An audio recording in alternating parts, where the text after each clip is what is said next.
Le visage du juge devint livide, alors qu'il lisait le document entre ses mains tremblantes.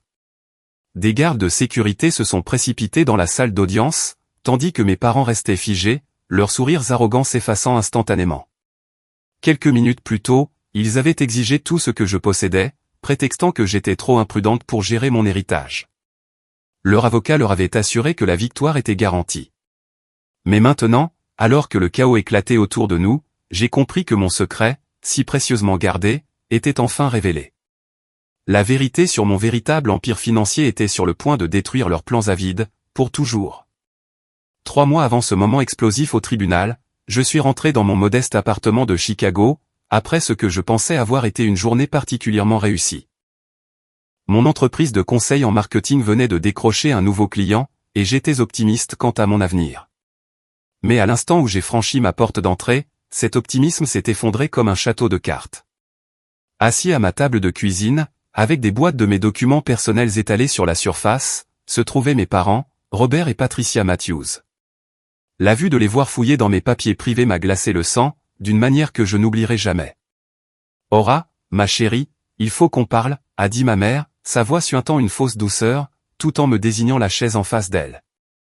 La façon dont elle l'a dit, comme si elle s'adressait à une enfant à problème plutôt qu'à une femme de 28 ans, m'a immédiatement mise sur mes gardes. Mon père, Robert, a levé les yeux des relevés financiers qu'il examinait, avec la froide efficacité d'un commissaire aux comptes. « Nous sommes préoccupés par tes habitudes de dépenses, a-t-il annoncé, comme s'il délivrait un diagnostic médical. Très préoccupé. J'ai contemplé le chaos qu'ils avaient créé chez moi. Des relevés bancaires, des reçus, des factures de cartes de crédit, et même des photographies de mon appartement étaient éparpillées sur toutes les surfaces disponibles. Comment avez-vous eu tout ça, ai-je réussi à demander, bien que je soupçonnais déjà que la réponse allait me dévaster. Martin Webb nous a tenus informés, a expliqué Patricia, en faisant référence au comptable de la famille, qui gérait nos affaires financières depuis des années. Il s'inquiétait pour toi aussi, ma chérie. Nous nous sommes tous inquiétés. La trahison m'a frappé comme un coup de poing. Martin gérait mon compte depuis l'université, et je lui faisais entièrement confiance. La prise de conscience qu'il avait secrètement rapporté mon activité financière à mes parents m'a fait l'effet de découvrir que ma propre ombre travaillait contre moi. Robert a sorti un dossier en carton, épais de documents, et l'a posé délibérément sur la table entre nous. Nous savons pour la voiture, l'appartement, les dépenses professionnelles. 25 000 $ de l'héritage de ta grand-mère, et regarde ce que tu en as fait. J'ai acheté une Honda Civic d'occasion et j'ai loué un appartement d'une chambre, ai-je protesté, ma voix s'élevant malgré mes efforts pour rester calme. J'ai lancé ma propre entreprise. Grand-mère Hélène voulait que je sois indépendante. Indépendante, a ri Patricia, mais il n'y avait aucun humour dans le son. Ma chérie, tu vis au-dessus de tes moyens. Tu commandes des plats à emporter chers chaque semaine, tu pars en week-end, tu dépenses de l'argent comme s'il poussait sur les arbres. Mon père a ouvert son dossier et a commencé à lire ce qui ressemblait à une déclaration préparée. 300% pour un week-end dans le Wisconsin. 57% pour une livraison de nourriture thaïlandaise. 89% pour de nouveaux vêtements. Il a levé les yeux vers moi, la déception gravée sur ses traits. Ce n'est pas de la responsabilité, Ora. C'est de la dépense imprudente. J'ai senti mon monde basculer. C'était des dépenses normales pour une adulte qui travaille, pourtant il les présentait comme des preuves de comportement criminel. C'était des achats raisonnables pour quelqu'un qui dirige une entreprise, ai-je dit, en essayant de garder une voix stable. C'est exactement le problème, a poursuivi Robert, son ton devenant plus autoritaire. Tu as quitté un emploi parfaitement bon, avec des avantages sociaux, pour poursuivre une chimère d'entrepreneuriat. Ce n'est pas de la stabilité, c'est jouer avec ton avenir. Patricia a tendu la main sur la table et a pris la mienne, avec une fausse sollicitude maternelle. Nous t'aimons trop pour te regarder te détruire financièrement. Nous avons déjà parlé à un avocat pour mettre en place une mise sous tutelle. Le mot m'a frappé comme un coup de massue. Une quoi? Jonathan Pierce est l'un des meilleurs avocats en droit de la famille de l'État, a expliqué Robert en sortant un autre jeu de documents. Il est spécialisé dans l'aide aux familles pour protéger leurs proches de l'autodestruction financière. Nous l'avons déjà engagé. J'ai fixé la carte de visite qu'il a posée devant moi. Le nom Pierce et associé était embossé en lettres dorées, et en dessous, on pouvait lire « protéger les familles par l'excellence juridique. L'ironie ne m'a pas échappé, ils utilisaient l'argent de l'héritage de ma grand-mère, pour engager un avocat destiné à me retirer ce même héritage. Vous ne pouvez pas être sérieux, ai-je chuchoté, mais les documents juridiques étalés sur ma table me disaient qu'ils l'étaient, mortellement. Nous préparons ce dossier depuis des mois, ma chérie, a dit Patricia, sa voix prenant une qualité répétée qui suggérait qu'elle avait pratiqué ce discours. Martin a documenté chaque transaction douteuse, chaque achat impulsif. Nous avons des photographies de ton appartement, montrant que tu vis au-dessus de tes moyens. Robert a hoché la tête gravement. Votre voisine, Madame Henderson, a été très utile. Elle a remarqué toutes ces livraisons de nourriture coûteuse, et votre cousin Bradley s'est souvenu de ce voyage onéreux que vous avez fait l'année dernière. Le filet de leur conspiration commençait à se révéler, et je me sentais piégé en son centre. Ils ne s'étaient pas seulement inquiétés passivement pour moi, ils avaient activement construit un dossier pour prouver mon incompétence. Nous avons déjà déposé les documents préliminaires, a poursuivi Robert, sa voix d'homme d'affaires coupant mon silence choqué. L'audience est prévue pour le mois prochain. Tu peux nous faciliter la tâche et accepter de nous laisser gérer ton héritage, ou nous pouvons le faire à la dure, au tribunal. J'ai regardé les documents éparpillés sur ma table de cuisine, les deux personnes qui m'avaient élevé, maintenant assises comme des procureurs dans ma propre maison, et j'ai compris que mes parents n'essayaient pas de me protéger. Ils essayaient de me contrôler. Plus que ça, ils essayaient de me voler. Sortez, ai-je dit doucement, ma voix à peine plus qu'un murmure. Ora, ma chérie, tu es contrariée, a commencé Patricia, mais je l'ai interrompue. Sortez de mon appartement, maintenant. Alors qu'ils rassemblaient leurs papiers et se préparaient à partir, Robert a porté un dernier coup. Nous faisons ça parce que nous t'aimons, Ora. Un jour, tu comprendras que nous te sauvons de toi-même. Après leur départ, je suis resté seul dans ma cuisine, fixant les quelques documents qu'ils avaient laissés. Parmi eux, une copie de la requête qu'ils avaient déposée au palais de justice du comté. En lisant le jargon juridique, j'ai découvert toute l'étendue de leur plan. Ils ne visaient pas seulement mon héritage. Ils voulaient le contrôle de mes revenus d'entreprise, de mon compte d'épargne, et même le droit d'approuver mes conditions de vie.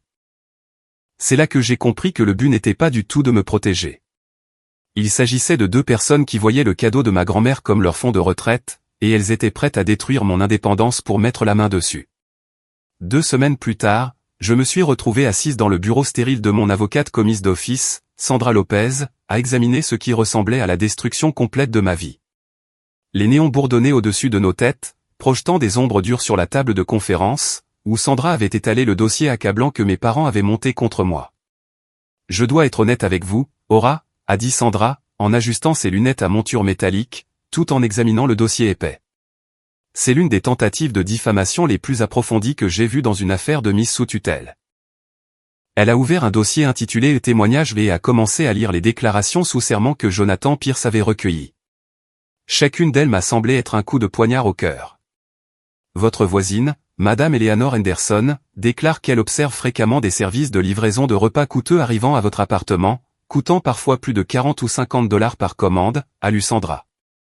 Elle est prête à témoigner que cela représente des dépenses irresponsables pour quelqu'un qui prétend avoir des difficultés financières. Je n'arrivais pas à croire ce que j'entendais. Madame Henderson me parle à peine, et je n'ai jamais prétendu avoir des difficultés financières à qui que ce soit. Sandra a continué à lire.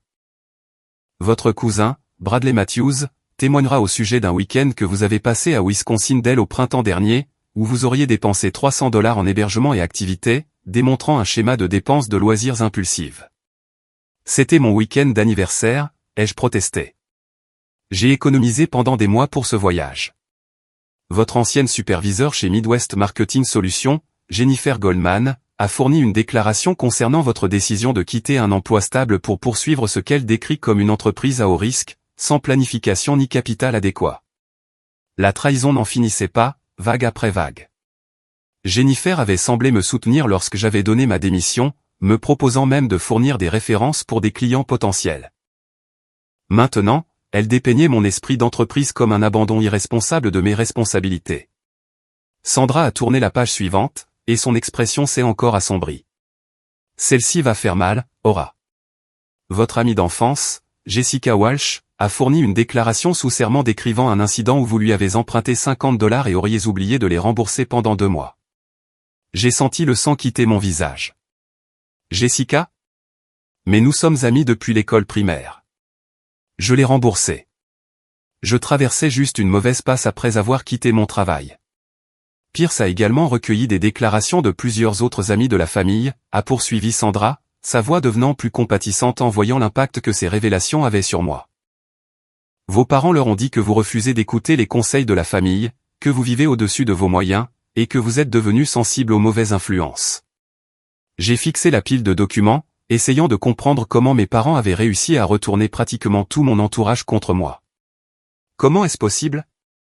Comment ont-ils pu amener tous ces gens à dire ces choses? Sandra s'est penchée en arrière sur sa chaise, l'expression sombre. D'après ce que je vois, vos parents ont été très systématiques. Ils ont approché chaque témoin avec leur version des faits, se présentant comme des membres de la famille inquiets, essayant de sauver leur fille de la ruine financière. La plupart des gens ne veulent pas s'impliquer dans les conflits familiaux, mais lorsqu'on leur présente ce qui semble être la preuve d'un comportement autodestructeur, ils se sentent obligés d'aider. Elle m'a montré des photocopies de mes relevés bancaires, annotés à l'encre rouge, mettant en évidence diverses transactions. Ils ont marqué chaque achat qu'ils considèrent comme excessif ou inutile, repas au restaurant, dépenses de divertissement, achat de vêtements, même votre abonnement à la salle de sport. Ce sont des dépenses de la vie courante, ai-je dit, ma voix s'élevant de frustration. Je le sais, et vous le savez, mais Pierce va les présenter comme la preuve d'un mauvais jugement financier, a expliqué Sandra. Il se concentre particulièrement sur votre décision de créer votre propre entreprise.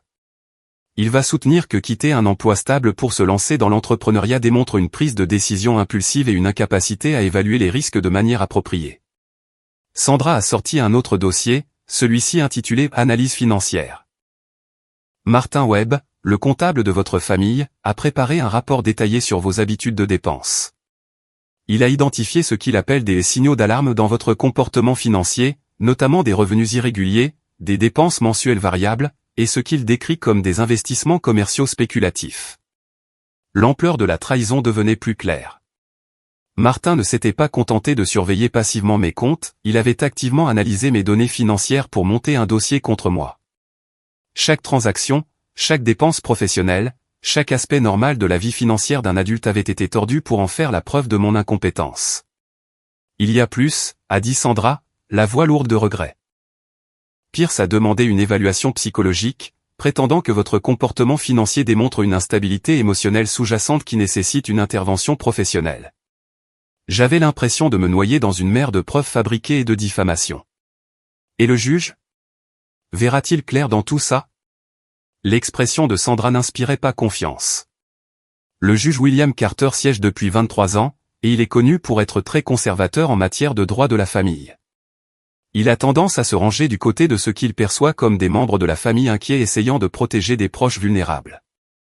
Pierce le sait, c'est pourquoi il a choisi de déposer sa requête dans la juridiction de Carter.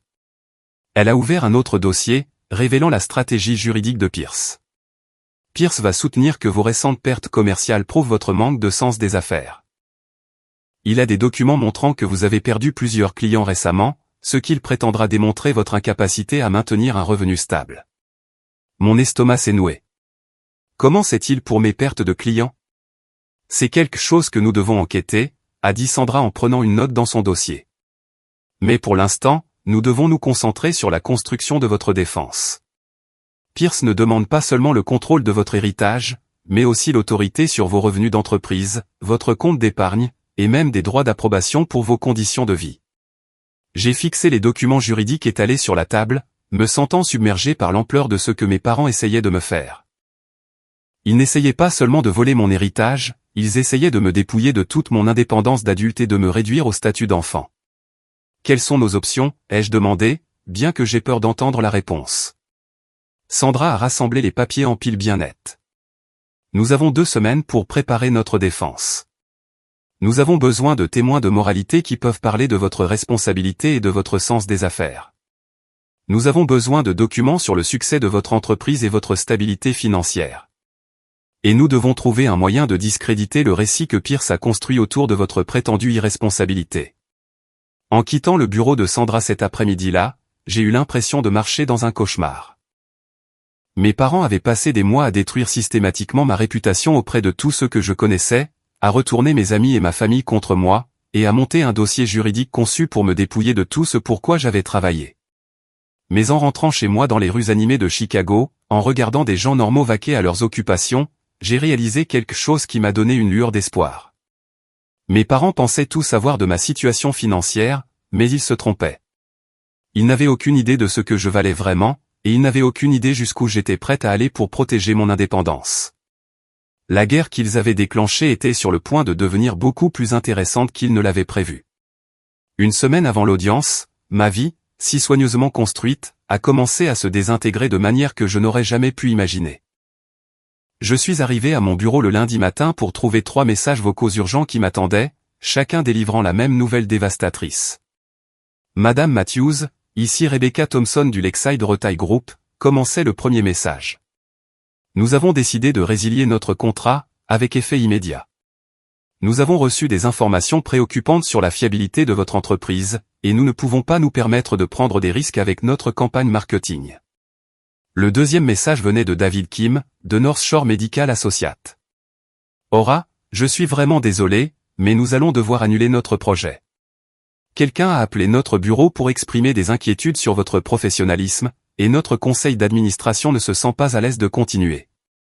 Le troisième message vocal venait de Sarah Chen, de Midwest Manufacturing. Salut, Ora, c'est gênant, mais on nous a posé des questions sur vos pratiques commerciales. Nous allons suspendre notre contrat pour une durée indéterminée. 3 clients majeurs, représentant près de 60% de mes revenus mensuels, tous annulant en l'espace d'un week-end. Le timing ne pouvait être une coïncidence. J'ai immédiatement rappelé David Kim, espérant sauver au moins une de ses relations. David, quel genre d'inquiétudes ont été soulevées? Je n'ai jamais eu de problème de professionnalisme ou de fiabilité. Sa voix était mal à l'aise alors qu'il expliquait. Quelqu'un a appelé, prétendant mener une vérification d'antécédents pour un partenaire commercial potentiel. Ils ont posé beaucoup de questions sur votre stabilité, vos pratiques commerciales, si nous avions eu des problèmes avec vous pour respecter les délais ou gérer les projets efficacement. Qu'est-ce que vous leur avez dit? Je leur ai dit que vous aviez été excellente à travailler avec, a dit David. Mais ensuite, ils ont commencé à poser des questions sur des rumeurs qu'ils avaient entendues, sur des problèmes financiers personnels affectant vos opérations commerciales. Ils semblaient connaître beaucoup de détails spécifiques sur votre entreprise. Une peur froide s'est installée dans mon estomac. Quel genre de détails spécifiques? Ils connaissaient le calendrier du projet pour notre compte. Ils connaissaient la valeur de notre contrat. Ils connaissaient même la présentation que vous aviez faite à notre conseil d'administration le mois dernier. C'était comme s'ils avaient des informations internes sur notre relation commerciale. Après avoir raccroché avec David, j'ai immédiatement conduit à ma banque pour vérifier mes comptes professionnels. Ce que j'y ai découvert m'a glacé le sang. Selon la gestionnaire de compte, Lisa Morrison, il y avait eu plusieurs tentatives d'accès non autorisées au cours des 2 dernières semaines. Quelqu'un a appelé pour demander des informations sur le compte, a expliqué Lisa en me montrant la note dans mon dossier. Ils prétendaient être des représentants autorisés menant une diligence raisonnable pour une éventuelle fusion d'entreprise. Nous n'avons bien sûr divulgué aucune information, mais ils semblaient déjà en savoir beaucoup sur l'activité de votre compte. Que savaient-ils? Ils ont mentionné des dépôts et des retraits spécifiques. Presque comme s'ils confirmaient des informations qu'ils avaient déjà, plutôt que de demander de nouvelles informations. De la banque, j'ai conduit directement au bureau de mon comptable pour obtenir des réponses. David Chen gérait mes livres de compte depuis 2 ans, et je lui avais toujours fait entièrement confiance. Mais quand je suis entré dans son bureau cet après-midi-là, son expression coupable m'a tout dit. « Ora, je dois t'expliquer quelque chose », a-t-il commencé avant même que je ne m'assoie. « Tu as donné mes informations financières à mes parents, ai-je dit, à l'endroit au but. » David a baissé les yeux sur son bureau, incapable de croiser mon regard. Ils ont dit qu'ils s'inquiétaient de la stabilité de ton entreprise. Ils m'ont montré des documents juridiques suggérant qu'ils pourraient avoir besoin de prendre en charge tes affaires financières si tu avais des problèmes. Alors tu as simplement remis mes dossiers commerciaux privés. Ils avaient des formulaires d'autorisation, a protesté faiblement David. Les signatures semblaient légitimes, et ils en savaient déjà tellement sur tes finances personnelles que j'ai supposé que tu leur avais donné la permission. J'ai exigé de voir ces formulaires d'autorisation, et quand David les a produits à contre-cœur, j'ai immédiatement vu le problème. Les signatures étaient manifestement fausses, des approximations grossières de mon écriture qui n'auraient trompé personne qui aurait regardé attentivement. David, ces signatures sont fausses. Comment as-tu pu ne pas le voir? Je ne suis pas expert en graphologie, a-t-il dit sur la défensive.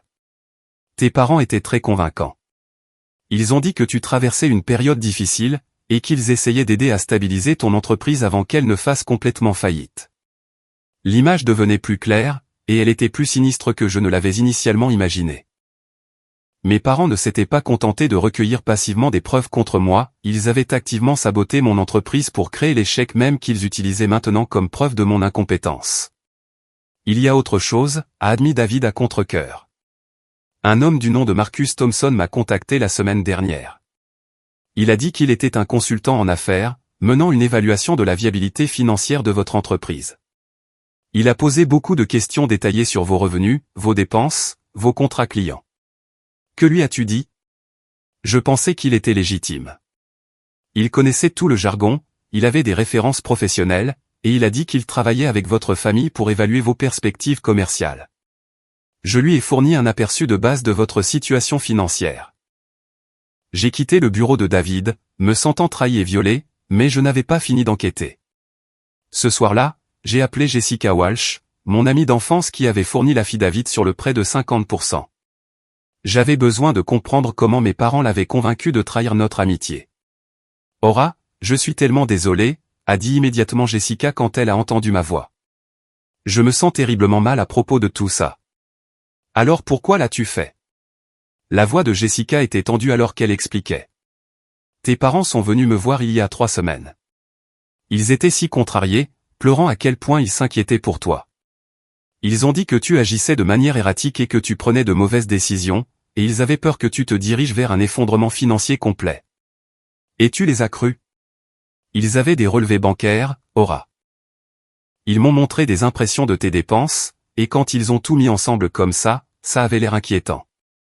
En plus, ils ont mentionné l'histoire des 50%, que j'avais honnêtement oublié jusqu'à ce qu'ils en parlent.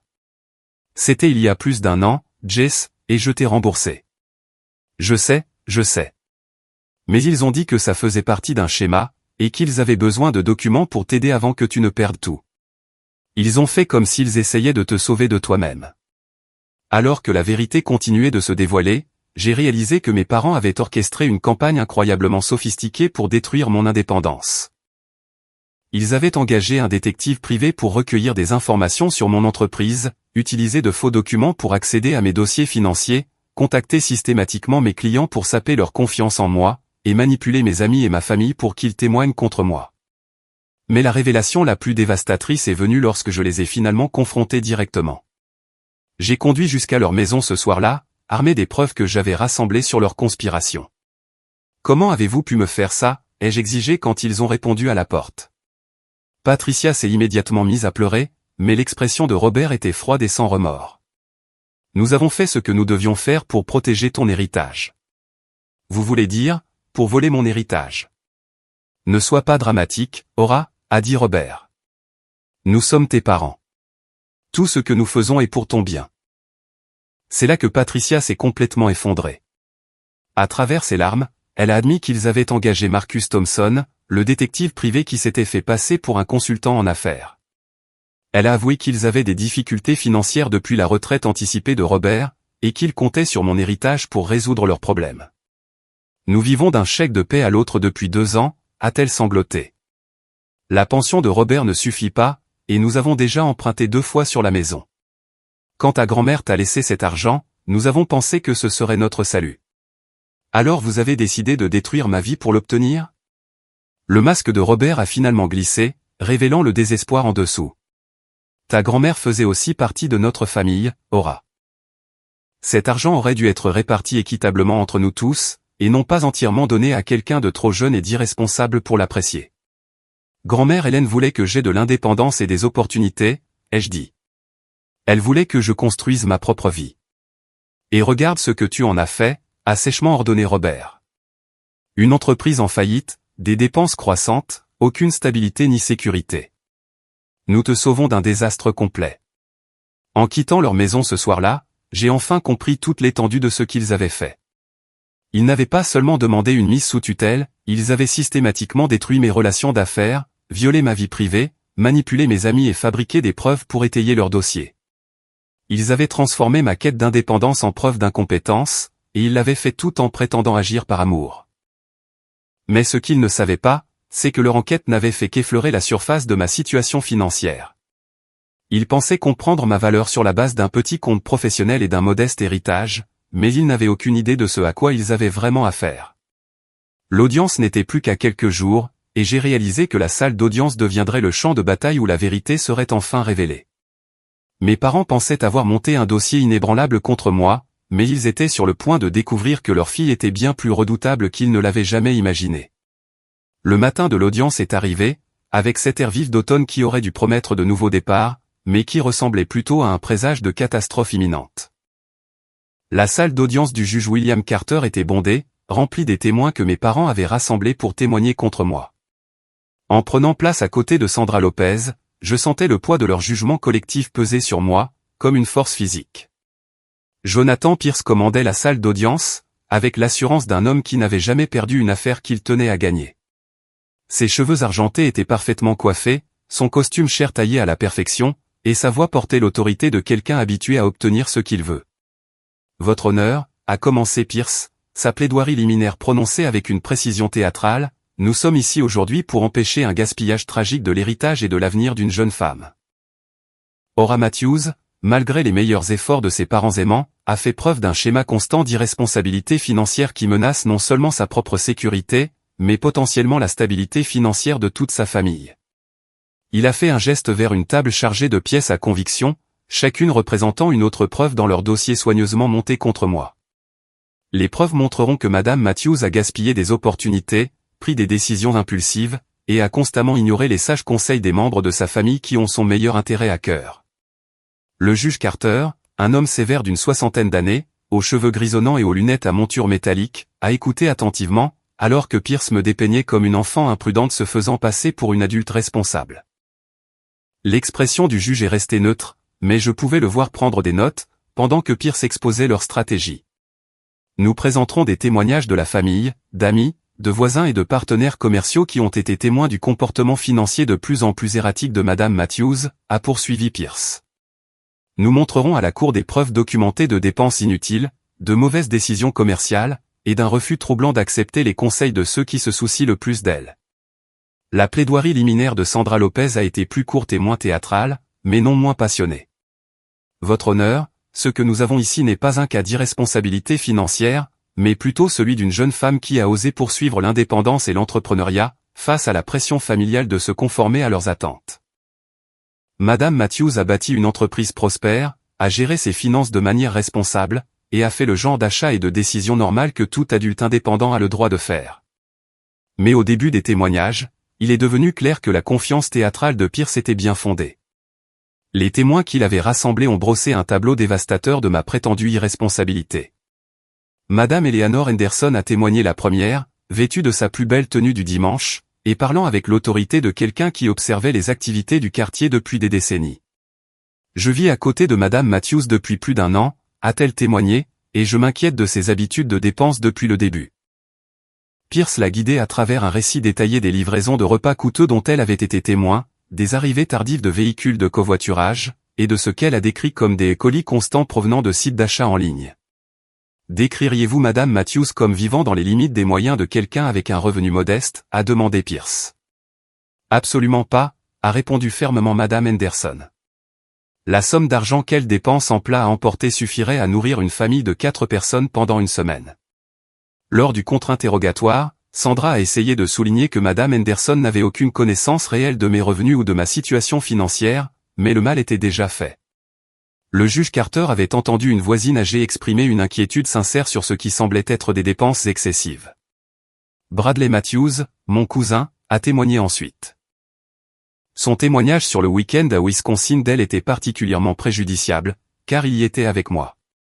Ora a dépensé 300% ce week-end-là, a-t-il témoigné, secouant la tête comme s'il était encore choqué par le souvenir. Hôtel, repas, activités, souvenirs. Elle payait des tournées à des inconnus au bar, se payait des soins de spa coûteux, agissant comme si l'argent n'avait pas d'importance. Lui avez-vous fait part de votre inquiétude concernant ce niveau de dépenses, a demandé Pierce. J'ai essayé, a dit Bradley en me regardant droit dans les yeux, avec déception, mais elle a juste ri, a dit qu'elle méritait de se faire plaisir. C'était comme si elle n'avait aucune notion de la valeur de l'argent. Le témoignage de Jessica Walsh a été le plus douloureux à supporter. Mon amie d'enfance a témoigné, les larmes déjà aux yeux, clairement mal à l'aise avec ce qu'elle s'apprêtait à faire. Je connais Aura depuis que nous avons 7 ans, a-t-elle commencé, la voix à peine plus qu'un murmure. Je l'aime comme une sœur, c'est pourquoi c'est si difficile pour moi. L'interrogatoire de Pierce a été doux mais approfondi, alors que Jessica décrivait l'incident du prêt de 50%, soulignant que j'avais oublié la dette pendant 2 mois et ne l'avais remboursée qu'après qu'elle me l'ait rappelé plusieurs fois. Décririez-vous Madame Matthews comme quelqu'un qui prend ses obligations financières au sérieux, a demandé Pierce. Jessica a baissé les yeux sur ses mains en répondant. Aura a toujours été généreuse et gentille, mais elle peut être négligente avec l'argent. Elle a toujours été plus axée sur le plaisir que sur le côté pratique. Le défilé de témoins s'est poursuivi tout au long de la matinée. Mon ancienne superviseure, Jennifer Goldman, a témoigné de ma décision impulsive de quitter un emploi stable. Mon propriétaire, Frank Rodriguez, a témoigné des inquiétudes qu'il avait eues concernant ma capacité à maintenir des paiements de loyer réguliers. Même la propriétaire de ma salle de sport, Maria Santos, avait été contactée et persuadée de témoigner de ce que Pierce a qualifié de dépenses de luxe inutiles. À la pause déjeuner, j'avais l'impression de me noyer dans une mer de preuves fabriquées et de perspectives tordues. Chaque aspect normal de ma vie d'adulte avait été transformé en preuve d'irresponsabilité et de mauvais jugement. La session de l'après-midi a commencé avec le témoignage de Marcus Thompson. Pierce l'a présenté comme un consultant en affaires indépendant qui avait évalué la viabilité financière de mon entreprise. D'après votre analyse, a demandé Pierce, quelle est votre opinion professionnelle sur le sens des affaires de Madame Matthews? Thompson, un homme d'une quarantaine d'années, à l'apparence soignée d'un témoin expert professionnel, a livré son témoignage préparé avec une efficacité dévastatrice. Le modèle économique de Madame Matthews est fondamentalement insoutenable, a-t-il déclaré. Son taux de rétention de la clientèle est faible, ses frais généraux sont excessifs, et ses prévisions de revenus sont irréalistes. À mon avis professionnel, son entreprise fera faillite dans les 12 prochains mois. Avez-vous trouvé des preuves de planification financière saine ou de stratégie commerciale? Aucune, a répondu Thompson. Madame Matthews semble fonctionner à l'optimisme plutôt qu'à l'expertise, prenant des décisions basées sur l'émotion plutôt que sur des principes commerciaux solides. Le témoignage le plus accablant est venu lorsque mes parents eux-mêmes ont témoigné. Robert Matthews s'est présenté comme un père inquiet, désespéré de sauver sa fille de la ruine financière. Votre honneur, a-t-il dit, la voix lourde d'angoisse parentale, Patricia et moi avons vu notre fille prendre une mauvaise décision après l'autre. Nous avons essayé de la conseiller, de partager nos décennies d'expérience en matière de gestion de l'argent et de construction de la sécurité, mais elle refuse d'écouter. Pierce a guidé Robert à travers un récit détaillé de mon historique financier, en soulignant chaque achat ou décision qui pourrait être qualifié d'impulsif ou d'excessif.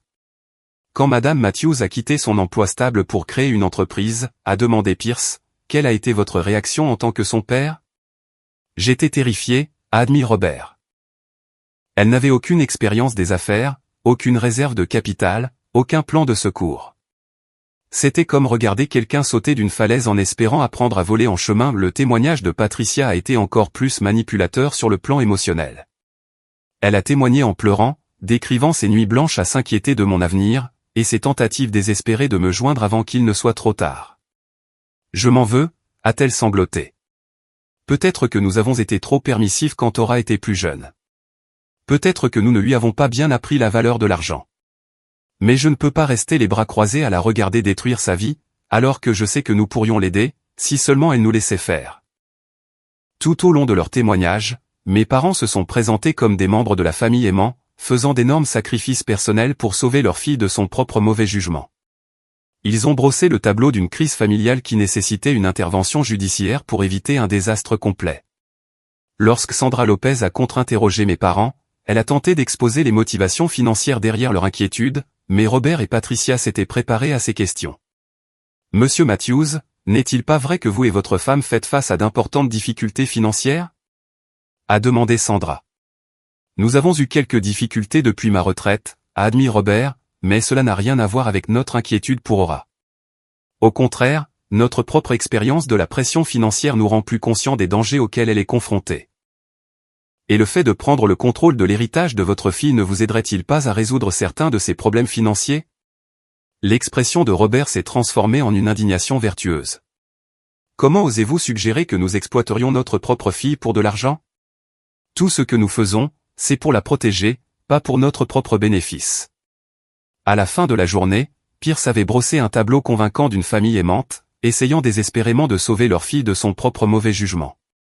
Le poids des témoignages contre moi semblait écrasant, et je pouvais voir que le juge Carter était de plus en plus convaincu par leur récit. La défense de Sandra s'est concentrée sur mes droits constitutionnels et le manque de preuves d'une réelle incompétence financière, mais elle semblait faible face à la montagne de témoignages de moralité que Pierce avait assemblés. Lorsque le tribunal a ajourné pour la journée, je savais que nous perdions lourdement. Les questions du juge étaient devenues de plus en plus sceptiques quant à ma capacité à gérer mes propres affaires, et la confiance de Pierce rayonnait dans la salle d'audience comme la chaleur d'un four. Ce soir-là, Sandra m'a appelé avec des nouvelles dévastatrices. Aura, je dois être honnête avec vous. Le juge Carter penche fortement en faveur de l'octroi de la mise sous tutelle. Le témoignage d'aujourd'hui a été très préjudiciable, et nous n'avons pas assez de preuves pour contrer efficacement leur récit. Quelles sont nos options? Nous pouvons présenter nos propres témoins de moralité demain, mais franchement, Pierce a fait un si bon travail pour vous discréditer que je ne suis pas sûr que cela suffira. À moins que nous ne trouvions un moyen de changer complètement le récit de cette affaire, vous allez tout perdre. En raccrochant, j'ai réalisé que la stratégie de mes parents avait été encore plus efficace que je ne l'avais prévu. Ils avaient transformé la salle d'audience en un théâtre où j'étais la méchante, où mon indépendance était dépeinte comme de la rébellion, et où leur avidité était déguisée en amour.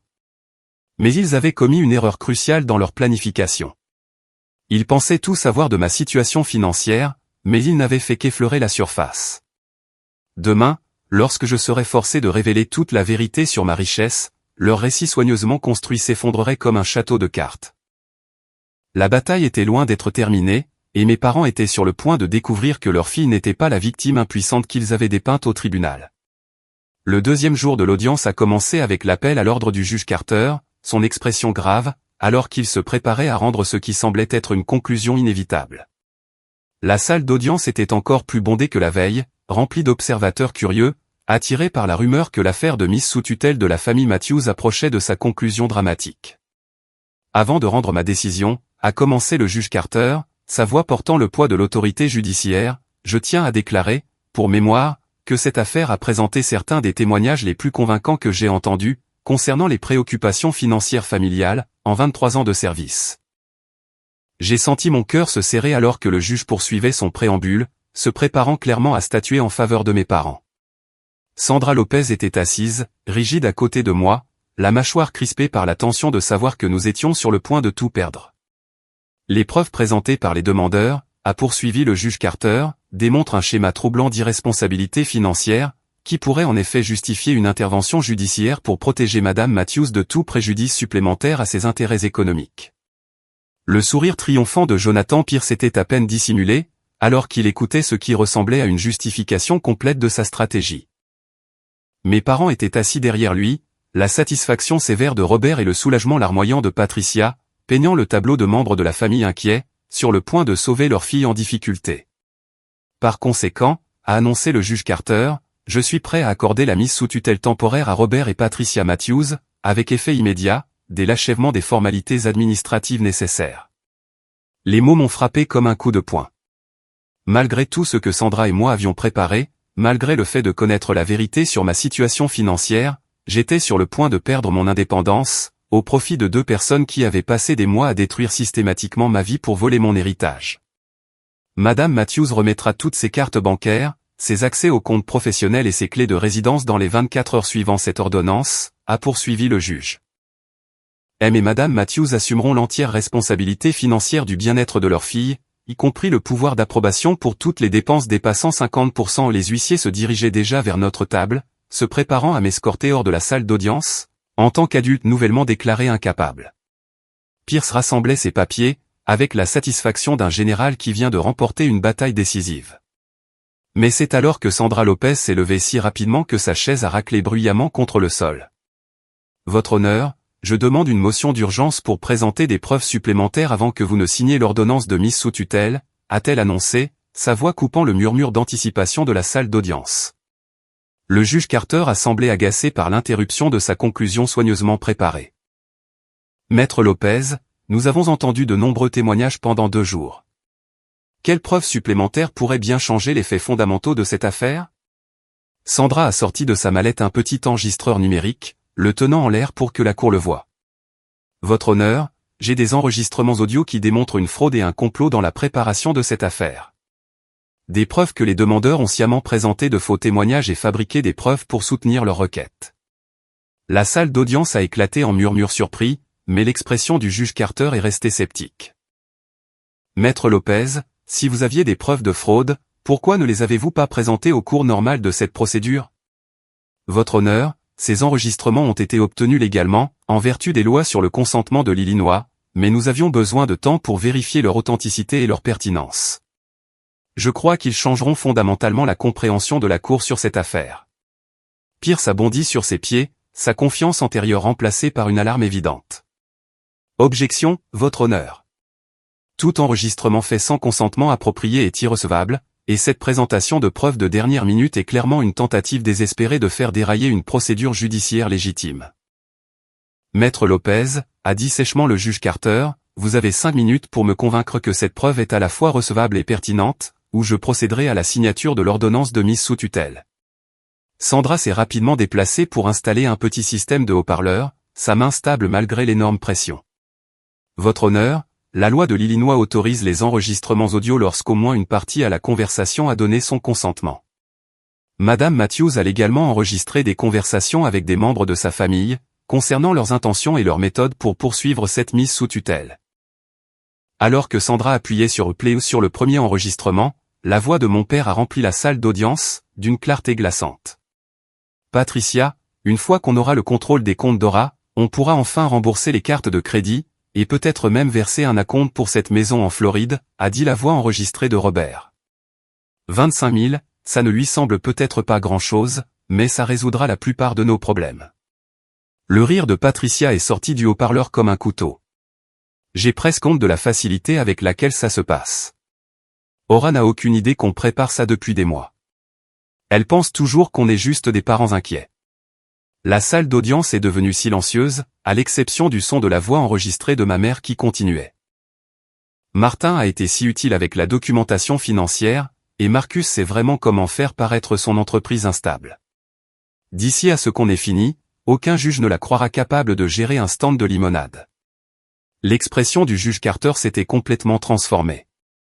La confiance et la certitude qui avaient marqué son attitude quelques instants auparavant ont été remplacées par une alarme croissante, à mesure que l'ampleur du complot devenait claire.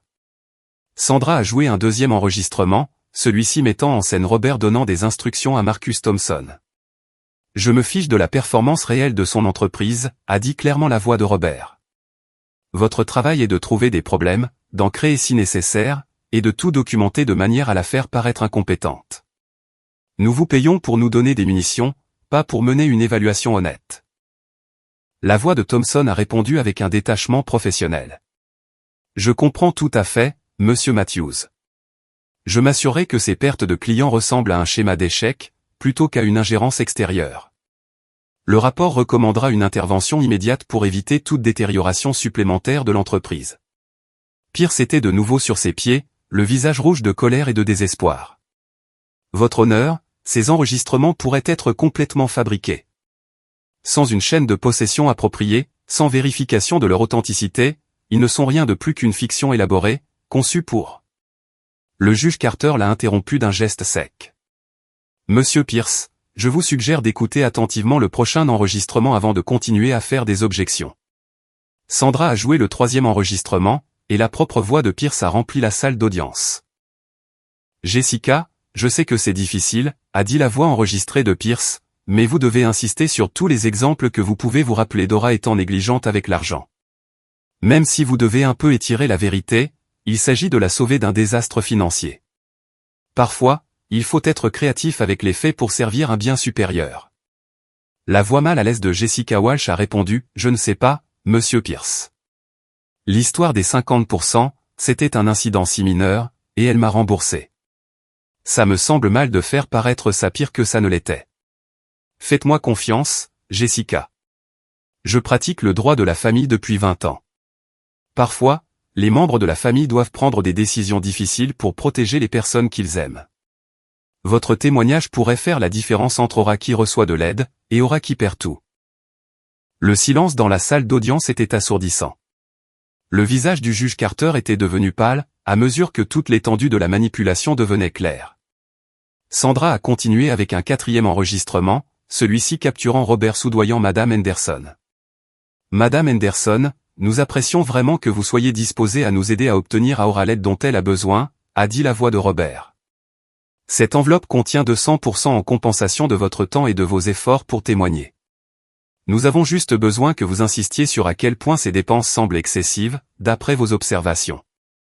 La voix âgée de Madame Henderson a répondu « Je ne me sens pas bien de prendre de l'argent pour ça, Monsieur Matthews. Et honnêtement, la jeune fille me semble parfaitement gentille. Je ne connais vraiment rien à ses finances. C'est exactement pourquoi votre perspective est si précieuse, a poursuivi la voix de Robert. Parfois, les étrangers peuvent voir des problèmes que les membres de la famille manquent, parce que nous sommes trop impliqués émotionnellement. Décrivez simplement ce que vous avez observé au sujet des livraisons de nourriture et des colis, et laissez le juge tirer ses propres conclusions. Le juge Carter s'est levé brusquement, sa chaise raclant contre le sol alors qu'il se levait. L'autorité et le contrôle qui avaient caractérisé son attitude tout au long de l'audience avaient été remplacés par un choc évident et une colère croissante. M. Pierce, a dit le juge, la voix à peine contrôlée, êtes-vous prêt à expliquer comment votre client est entré en possession d'enregistrements aussi détaillés de manipulation de témoins et de corruption? Pierce transpirait maintenant, son costume chair semblant soudainement froissé, alors que son dossier s'effondrait autour de lui. Votre honneur, je n'avais aucune connaissance de contacts inappropriés avec des témoins. Si mes clients ont agi de manière inappropriée, ils l'ont fait à mon insu et sans mon consentement. C'est intéressant, a dit Sandra, se déplaçant vers sa table pour récupérer une autre pièce à conviction, parce que nous avons aussi ceci. Elle a brandi un jeu de documents qui a fait pâlir complètement le visage de Pierce. Des relevés bancaires montrant des paiements de Robert Matthews à Marcus Thompson pour des services décrits comme consultation en affaires, des paiements à Madame Henderson répertoriés comme indemnisation de témoins, et, plus intéressant encore, un paiement à Pierce et associés pour des services décrits comme préparation et coaching de témoins. La voix du juge Carter a tonné à travers la salle d'audience. Sécurité, veuillez escorter Monsieur Thompson hors du bâtiment immédiatement. Monsieur Pierce, considérez-vous comme faisant l'objet d'une enquête du barreau de l'État, à compter de ce moment. Mais Sandra n'avait pas fini. Votre honneur, il y a un dernier enregistrement que je crois que la Cour doit entendre. Celui-ci a été fait la semaine dernière, après que tous les témoignages ont été recueillis. Elle a joué l'enregistrement final, et la voix de Patricia a rempli la salle d'audience d'une honnêteté dévastatrice. Robert, je n'arrive pas à croire à quel point ça a parfaitement fonctionné, a dit la voix enregistrée de Patricia. Aura n'a aucune idée que nous avons menti à tout le monde sur notre situation financière. Quand nous aurons le contrôle de son argent, nous pourrons enfin rembourser la maison, solder les cartes de crédit, et peut-être même faire cette croisière que nous voulions. La voix de Robert a répondu avec une satisfaction froide. Le meilleur, c'est qu'elle ne saura jamais ce qui s'est vraiment passé. D'ici à ce que la mise sous tutelle soit en place, toutes ses relations d'affaires seront détruites, et elle sera complètement dépendante de nous.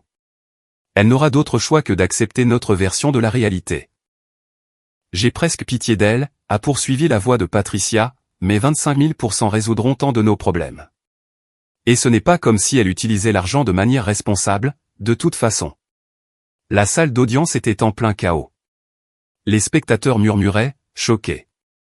Pierce rassemblait frénétiquement ses papiers, et mes parents étaient assis, silencieux et abasourdis, alors que tout leur complot était exposé, par leurs propres mots. La voix du juge Carter a tranché le bruit, comme une lame. Cette cour est en suspension pour 30 minutes, pendant que j'examine ces preuves et que je détermine la réponse appropriée à ce qui semble être une fraude élaborée, perpétrée contre ce tribunal. Alors que le juge sortait de la salle d'audience en trombe, j'ai enfin compris pourquoi Sandra avait semblé si confiante, malgré les témoignages accablants contre moi. Elle avait su depuis le début que nous avions les preuves pour détruire complètement leur dossier. L'avidité et l'arrogance de mes parents les avaient amenés à créer un enregistrement détaillé de leur propre complot. Et maintenant, ce complot était sur le point de les détruire, eux, au lieu de moi. Les rôles ne s'étaient pas seulement inversés, ils avaient été complètement renversés, et la vérité était enfin sur le point de me libérer. Lorsque le juge Carter est revenu dans la salle d'audience 30 minutes plus tard, son attitude s'était transformée. De celle d'un juge aux affaires familiales inquiet, il était passé à celle d'un procureur qui venait de découvrir un complot majeur. Son visage était sombre, ses mouvements délibérés, et sa voix portait une pointe de colère à peine contenue, qui a fait que tout le monde dans la salle d'audience s'est redressé. Avant que cette cour ne poursuive ses travaux, a annoncé le juge Carter, j'ordonne à toutes les parties de présenter des états financiers complets et exacts, sous peine de parjure. Il est devenu clair que cette affaire a été construite sur un fondement de mensonges et de manipulation, et j'ai l'intention de découvrir toute la vérité avant de déterminer les sanctions appropriées. Jonathan Pierce, sa confiance antérieure complètement évaporée, a tenté une dernière objection désespérée. Votre honneur, la capacité financière des demandeurs n'est pas pertinente pour la question de savoir si la défenderesse nécessite une intervention de protection. M. Pierce a interrompu le juge Carter, la voix aussi tranchante qu'un fouet, étant donné que nous venons d'entendre des enregistrements de vos clients discutant de leur intention de voler l'héritage de leur fille pour payer leurs propres dettes, je dirais que leur situation financière est extrêmement pertinente. Maintenant, asseyez-vous et restez silencieux, à moins que je ne vous pose spécifiquement une question. Sandra Lopez s'est approchée du banc, portant une enveloppe Kraft scellée, son expression soigneusement neutre malgré ce que je savais devoir être une immense satisfaction à ce moment. Votre honneur, a dit Sandra, Madame Matthews a protégé certaines informations financières pour des raisons de sécurité et de confidentialité. Mais étant donné les circonstances de cette affaire, elle est maintenant prête à divulguer sa situation financière complète à la cour. Le juge Carter a pris l'enveloppe avec une curiosité évidente. En l'ouvrant et en commençant à lire le contenu, son expression est passée de la confusion à la surprise, puis à un étonnement complet. J'ai vu ses yeux s'écarquiller alors qu'il parcourait les documents, puis je l'ai vu revenir au début et les relire, comme s'il ne pouvait pas croire ce qu'il voyait.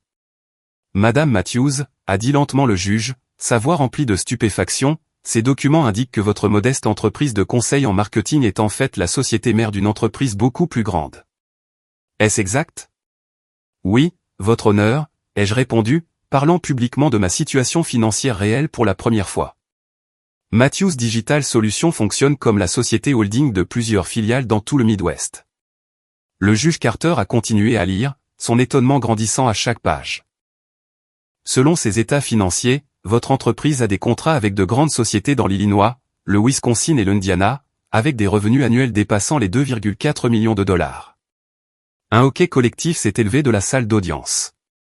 Mes parents étaient assis, figés sur leur siège, leur visage reflétant la prise de conscience naissante qu'ils avaient complètement sous-estimé l'ampleur de mon succès. C'est exact, votre honneur, ai-je confirmé. Le petit bureau de conseil que mes parents ont enquêté ne représente que nos opérations locales. Notre siège principal est situé dans le centre de Chicago, avec des bureaux satellites à Milwaukee et Indianapolis. Sandra a remis au juge des documents supplémentaires, chaque révélation plus choquante que la précédente. Votre honneur, ces registres de propriété montrent que Madame Matthews possède 4 propriétés résidentielles et un immeuble commercial, y compris la structure qui abrite ses principales opérations commerciales. Le juge Carter a lu à voix haute les registres de propriété, sa voix se renforçant à chaque adresse. Une maison de ville à Lincoln Park, évaluée à 450 000 %. Un chalet au bord d'un lac dans le Michigan, d'une valeur de 275 000 %. Une propriété locative à Evanston, générant un revenu mensuel de 3200 %. Et un immeuble commercial dans le centre de Chicago, évalué à 1,2 million de dollars. La salle d'audience était silencieuse, à l'exception du bruissement des papiers, alors que le juge Carter continuait d'examiner mon portefeuille financier. Lorsqu'il a atteint les relevés d'investissement, ses sourcils se sont haussés si haut qu'ils ont presque disparu sous sa chevelure.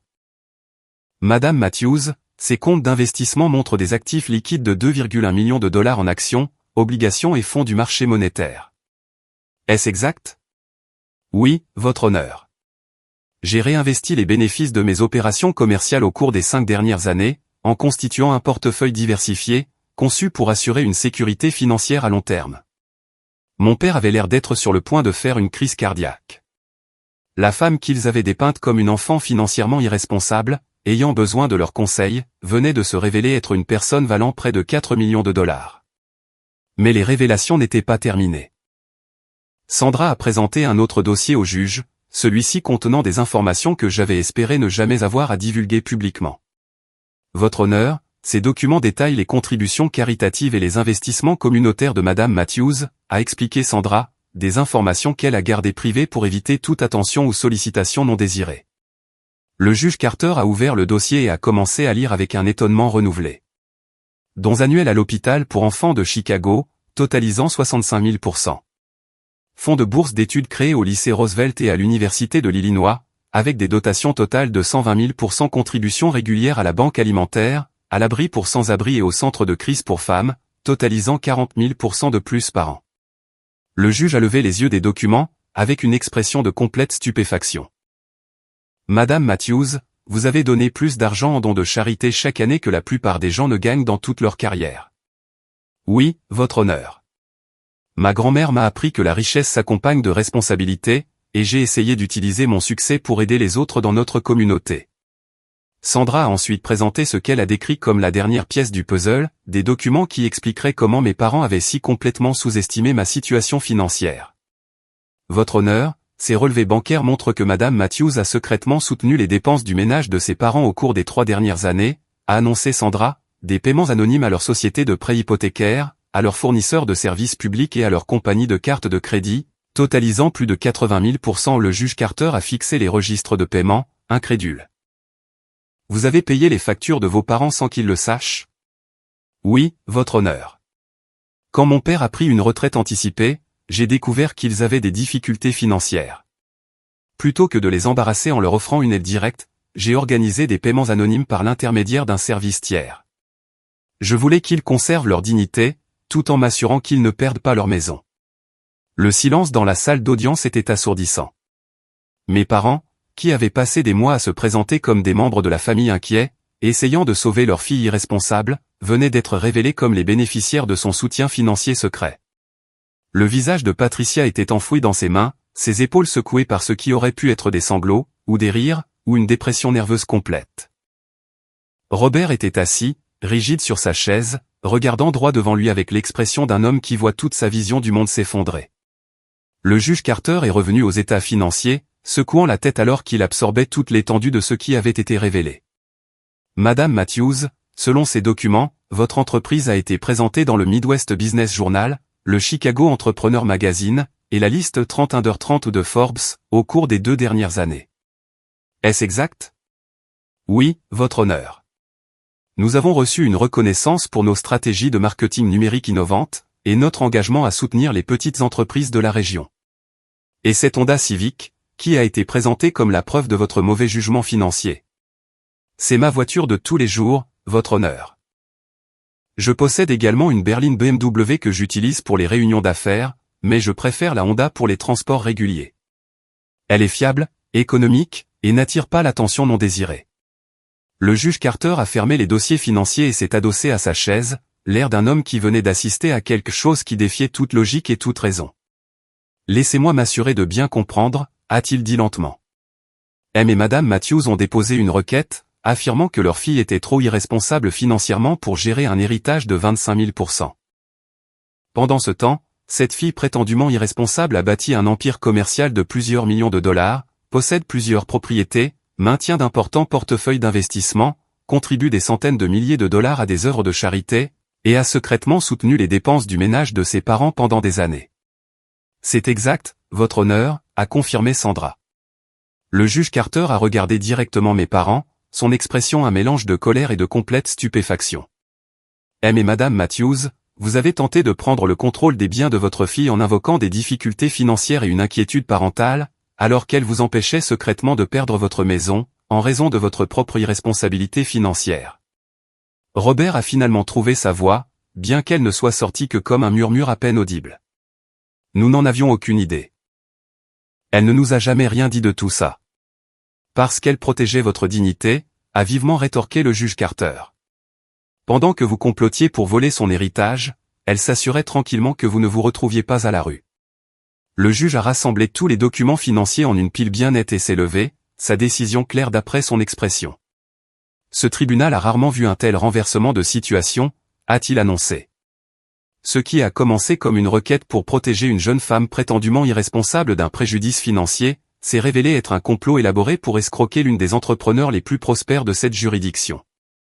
Alors que le juge Carter se préparait à rendre son verdict final, j'ai compris que l'avidité de mes parents les avait conduits à attaquer la personne même qui avait été leur salut financier. Leur tentative de voler mon héritage avait révélé non seulement ma richesse cachée, mais aussi leur dépendance totale à ma générosité secrète. La vérité était enfin sortie, et elle était plus dévastatrice que quiconque dans cette salle d'audience aurait pu l'imaginer. La voix du juge Carter a tonné dans la salle d'audience bondée, alors qu'il rendait son verdict avec la fureur vertueuse d'un homme qui avait été complètement trompé par un complot élaboré. Ce tribunal rejette par la présente la requête de mise sous tutelle, avec préjudice, a-t-il annoncé, ces mots portant le poids d'une finalité absolue. De plus, j'ordonne une enquête immédiate sur le cabinet d'avocats Pierce et Associés, pour avoir présenté de fausses preuves, manipulé des témoins, et s'être livré à des pratiques juridiques frauduleuses. Jonathan Pierce a tenté de parler, mais le juge Carter l'a réduit au silence d'un geste qui aurait pu geler le feu. M. Pierce, vous êtes par la présente déclaré coupable d'outrage à la cour. Huissier, veuillez escorter Monsieur Pierce hors de cette salle d'audience et vous assurer qu'il remet sa licence d'avocat au barreau de l'État pour un examen immédiat. Votre conduite dans cette affaire représente une violation complète de l'éthique juridique et de la responsabilité professionnelle.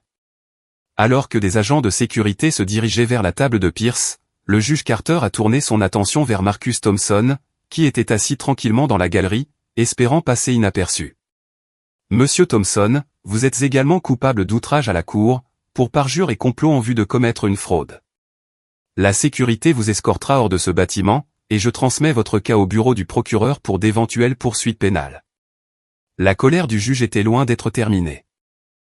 Il a fixé son regard d'acier sur Robert et Patricia Matthews, qui étaient recroquevillés derrière la table de leur avocat soudainement absent, comme des enfants pris dans un mensonge élaboré. M. et Madame Matthews, votre conduite dans cette affaire représente l'un des exemples les plus flagrants d'exploitation familiale que j'ai vu en 23 ans de service, a déclaré le juge Carter. Vous avez systématiquement menti à ce tribunal, manipulé des témoins, falsifié des preuves, et tenté de priver votre propre fille de ses droits constitutionnels et de son indépendance financière. Patricia sanglotait ouvertement maintenant, sa façade soigneusement construite de maternité inquiète, complètement brisée. Robert était assis, silencieux et abasourdi, son sang-froid d'homme d'affaires réduit à l'expression de quelqu'un qui voit tout son monde s'effondrer. Ce tribunal vous ordonne de payer tous les frais de justice engagés par votre fille pour se défendre contre cette requête frauduleuse, a poursuivi le juge Carter. Vous paierez également une amende de 50 000 %, qui sera versée à la Société d'aide juridique de Chicago, pour aider d'autres victimes d'abus financiers familiaux. Mais le juge n'en avait pas fini avec ses sanctions. De plus, ce tribunal émet une ordonnance restrictive vous interdisant d'accéder, de demander, ou de tenter d'obtenir des informations sur les comptes financiers, les opérations commerciales, ou les biens personnels de votre fille. Toute violation de cette ordonnance entraînera une peine d'emprisonnement immédiate pour outrage à la cour. Le juge Carter a marqué une pause, pour laisser le poids de ces sanctions s'imprégner, avant de porter son coup final. M. Et Madame Matthews, il vous est par la présente ordonné d'assister à des séances de conseil financier 2 fois par semaine pendant les 6 prochains mois, pour faire face à votre propre crise de la dette et à vos comportements financiers destructeurs. De plus, il vous est interdit d'entrer en contact avec votre fille pendant une période de 6 mois, pendant que vous suivez une thérapie familiale obligatoire, pour faire face aux dommages psychologiques que vous avez causés. Alors que la salle d'audience commençait à se vider, plusieurs des témoins qui avaient témoigné contre moi se sont approchés, avec des expressions de honte et de regret. Madame Henderson a été la première à m'atteindre, des larmes coulant sur ses joues âgées. « Ora, ma chère, je suis tellement désolée », a-t-elle chuchoté en me pressant une enveloppe froissée dans les mains. « C'est l'argent que votre père m'a donné. Je n'aurais jamais dû le prendre, et je n'aurais jamais dû dire ces choses sur vous. Vous avez toujours été une voisine charmante. » Jessica Walsh a suivi, le visage rouge d'embarras et de culpabilité. « Ora, je ne sais pas comment m'excuser pour ce que j'ai fait. Pierce a fait comme si j'aidais à te sauver d'un désastre financier. Je n'avais aucune idée qu'ils essayaient de te voler. Jess, ai-je dit en passant mon bras autour de mon ami d'enfance, tu as été manipulé par des gens qui sont très doués pour la manipulation. Je ne t'en veux pas d'avoir été trompé. » Bradley s'est approché avec plus d'hésitation, luttant clairement avec son propre sentiment de culpabilité. Cousine, je me sens comme un idiot. Ce voyage dans le Wisconsin, c'était la célébration de ton anniversaire, et tu étais juste généreuse. J'aurais dû voir ce que l'oncle Robert et la tante Patricia faisaient vraiment. Un par un, les gens que mes parents avaient manipulés pour témoigner contre moi se sont avancés pour s'excuser et demander pardon. L'ampleur de leur tromperie devenait claire pour tous ceux qui en avaient été touchés. David Kim, mon ancien comptable, est arrivé au palais de justice dès qu'il a appris la nouvelle. Aura, j'ai fermé l'accès de tes parents à toutes les informations de compte, et j'ai mis en place de nouveaux protocoles de sécurité. Je propose également de travailler gratuitement pendant 1 an, pour compenser mon rôle dans ce désastre. En sortant du palais de justice cet après-midi-là, Sandra Lopez avait l'air à la fois épuisée et triomphante. En 30 ans de pratique du droit de la famille, je n'ai jamais rien vu de tel, m'a-t-elle dit. Vos parents n'ont pas seulement sous-estimé votre situation financière, ils ont complètement sous-estimé votre caractère. Au cours des semaines suivantes, l'histoire de l'affaire de mise sous tutelle de la famille Matthews s'est répandue dans la communauté juridique de Chicago, et au-delà. Le renversement a été si complet, et la tromperie si élaborée, qu'elle est devenue un exemple édifiant sur les dangers de l'exploitation financière familiale. Mais pour moi, le vrai travail ne faisait que commencer.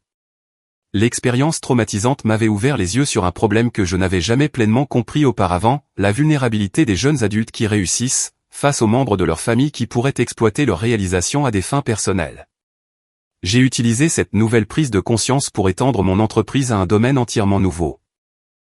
Matthews Digital Solutions a lancé un programme d'alphabétisation financière et de protection juridique, spécialement conçu pour aider les jeunes entrepreneurs à se protéger de l'exploitation familiale. Nous nous sommes associés à des organisations d'aide juridique pour fournir des services pro bono aux personnes confrontées à des abus de tutelle similaires.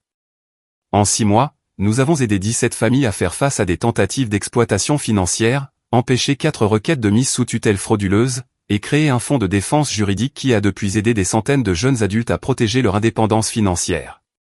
J'ai également commencé à prendre la parole lors de conférences et dans des universités, sur l'importance des limites financières au sein des familles. Mon histoire a trouvé un écho auprès d'un public qui n'avait jamais envisagé que les membres de leur propre famille puissent constituer une menace pour leur indépendance et leur succès.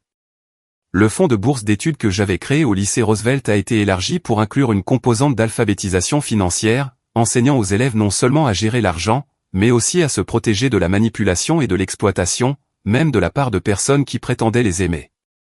Ma relation avec mes parents est restée compliquée et douloureuse. L'ordonnance de non-contact de 6 mois nous a tous donné le temps de digérer ce qui s'était passé, et de commencer le difficile travail de compréhension de la façon dont notre famille avait atteint un point aussi destructeur. Lorsque nous nous sommes finalement rencontrés pour notre première séance de thérapie supervisée, la dynamique entre nous avait fondamentalement changé. Ils ne pouvaient plus me traiter comme une enfant irresponsable ayant besoin de leurs conseils, et je ne pouvais plus prétendre que leurs intentions à mon égard étaient purement bienveillantes. Nous pensions que nous te protégions, a dit Patricia lors d'une séance particulièrement difficile. Nous nous sommes convaincus que tu faisais des erreurs qui te nuiraient à long terme. Mais la vérité, a ajouté Robert, la voix lourde d'une honnêteté réticente, c'est que nous avions peur et étions désespérés de notre propre situation financière, et nous avons vu ton héritage comme une solution à nos problèmes. Le processus thérapeutique a été long et souvent douloureux, mais il a finalement conduit à une nouvelle compréhension entre nous.